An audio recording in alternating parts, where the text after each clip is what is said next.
northwestern Ogle County in north-central Illinois, northwestern Lee County in north-central Illinois, until 5:15 p.m. At 4:41 p.m., a severe thunderstorm was located near Dixon, moving northeast at 35 miles per hour. Hazard, 60 miles per hour wind gusts and quarter-size hail. Source, radar indicated. Impact, hail damage to vehicles is expected. Expect wind damage to roofs, siding, and trees. Locations impacted include Dixon, Oregon, Franklin Grove, Ashton, Lost Nation, Grand Detour, Nelson, Woodland Shores, Wusang, Nakusa, and Chana. Remain alert for a possible tornado.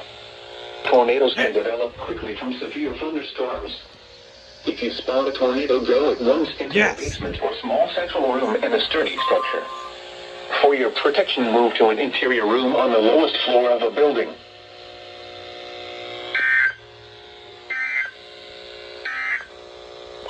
This is NOAA's Weather Radio, KZZ 57 in Rockford.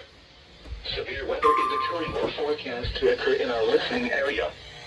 This station will broadcast severe weather on Toronto, Winnebago, Boone, DeKalb, Ogle, Stevenson, and Lee counties in Illinois.